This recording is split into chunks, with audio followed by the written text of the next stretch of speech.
One of my favorite ways to think of God is as the great storyteller. And when we look at history over all time, we can see the way that God has been working in and through and among the people that love him and through his creation. We so often think of scripture and we focus on specific stories or specific characters or even singular verses that we look at. And that is great to memorize those things and to really dive in deeply to what one small piece of scripture means.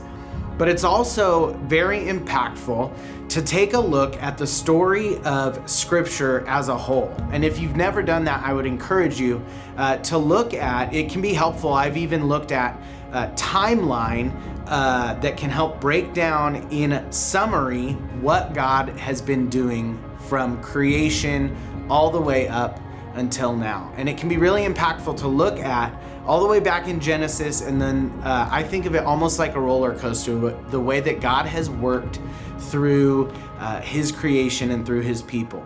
In the ways that he loves us and protects us and rescues us, and then we start to lose our desire for him because we feel like we don't need him anymore. And so then that's the low part of the roller coaster. And then we get to these points in our lives where we cry out, God, I need you. Where are you? Rescue me. And he comes in just like he always does because he loves us. And he rescues us. And then we're riding back up to the top of the roller coaster. And then wouldn't you know it, the Israelites and us just the same. We lose our perceived need for God. And then we find ourselves in that free fall again, and we just do that over and over again. And it can be such a great reminder to look at the ways that God cares for, rescues, and provides for his people.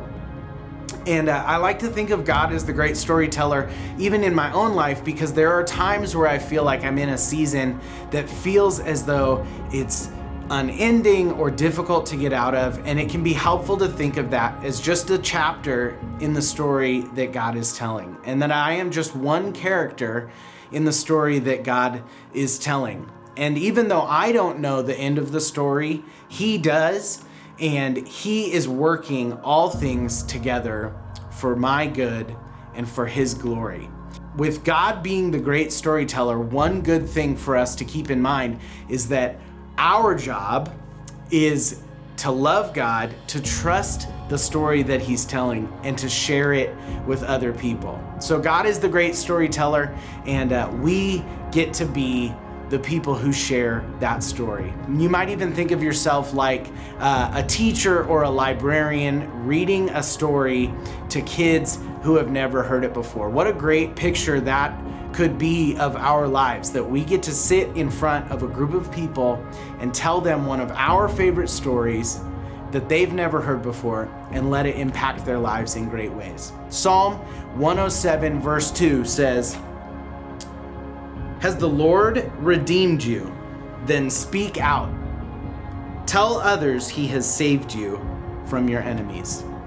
And I know that if you love the Lord, you recognize that that is true of you. He has saved you. He's rescued you from your enemies and from the hard times of your life. Don't lose sight of the way that he is telling your story. You may be in a difficult chapter right now, and you don't know what's on the next page, but he does, and you can trust him and share it with other people.